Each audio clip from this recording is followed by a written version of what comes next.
अस्सलाम वालेकुम dear students. ये कल का क्वेश्चन है जो रिवर बोट प्रॉब्लम्स पे हमने क्लास में आपको होमवर्क के लिए दिया था। ये क्वेश्चन क्या कह रहा है? ये क्वेश्चन कह रहा है कि a boat moves in a river between two fixed points A and B. It takes time t1 when going upstream and time t2 in going downstream. Then what time it will take into the still water. देखिए, एक basic सा idea ले लेते हैं। हमें पता है upstream का मतलब होता है against the water flow, when you go against water flow. Downstream का मतलब होता है when you go along the water flow, along water flow, ठीक है। और एक चीज़ होती है that is still water. Still water का मैंने क्लास में भी बोला था। स्टिल वाटर का मतलब when the water is at rest, मतलब velocity of river is zero. Still water में ही हम बोलते हैं velocity of man with respect to river, वो हम ले लेते हैं, राइट, वी टेक इट। तो यहाँ पे बोट की बात है तो इट्स फाइन, हम वही सिंबल इस्तेमाल करेंगे जो हमने क्लास में इस्तेमाल करे थे। देखिए, अब हम इसका सलूशन अगर डिस्कस कर लें, क्वेश्चन कह क्या रहा है? ये कह रहा है कि अगर ये बोट कोई फिक्स पॉइंट है ए से लेके B, let's say this is the point A and this is B.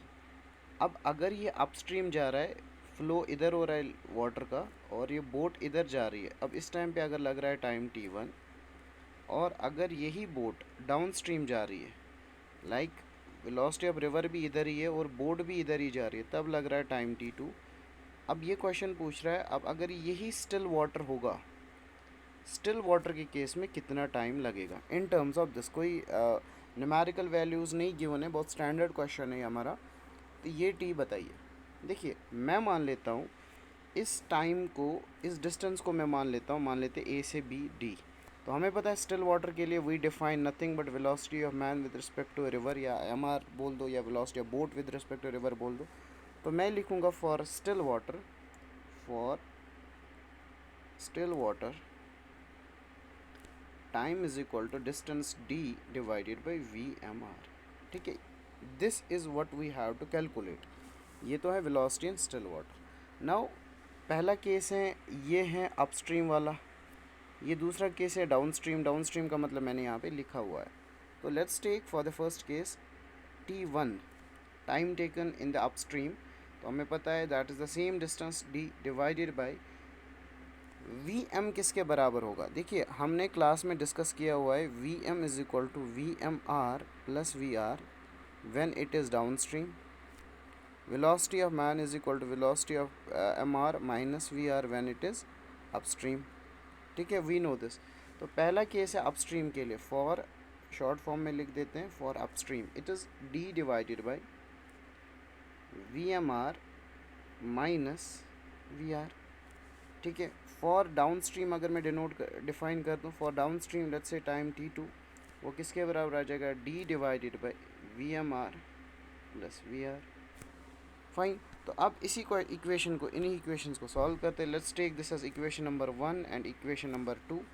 So what we will do, we will simply write it as, और हम फर्दरली इक्वेशन फर्स्ट को ऐसे लिख सकते हैं, V M R minus V R. This equation can be written as V M R minus V R is equal to D divided by t1। और इस equation को हम लिख सकते हैं, this second equation we can write V M R plus V R is equal to D divided by t2, fine. अब अगर हमारे पास इसको, अब इक्वेशन फर्स्ट बोल दो, अब इस इक्वेशन सेकंड बोल दो। If you will just adding first and second, first and second, तो what will happen, quite obviously यहाँ पे वी आर और वी आर कैंसिल आउट हो जाएगा। तो ये क्या बनेगा, 2 VMR इक्वल्स टू डी को कॉमन निकालेंगे, 1 divided by t1 plus 1 divided by, sorry 1 divided by t2। अब हम इसको फर्दर सॉल्व कर सकते हैं। So we can write it as 2 equals to D divided by V M R. अब इसको सॉल्व करेंगे, simply doing cross multiplication, t1 t2 divided by t1 t2, fine. अब further solving it we can take it as d divided by V M R. What is d divided by V M R? ये वही time है जो हमने still water में लिखा हुआ है। अब आप इधर देख लीजिए, what is d divided by V M R, that is nothing but t। तो अगर इस के बदले में t लिख दूँ, तो टी किसके बराबर आ जाएगा, टी आ जाएगा is equal to t, so I will write 2 equals to t, that is to be calculated t1 plus t2 plus t1 divided by t1 t2। तो t की वैल्यू आ जाएगी 2t1 t2 divided by t2 plus t1। I hope आपको थोड़ा सा idea लग गया होगा इससे कि ये कुछ हार्मोनिक मीन जैसा है।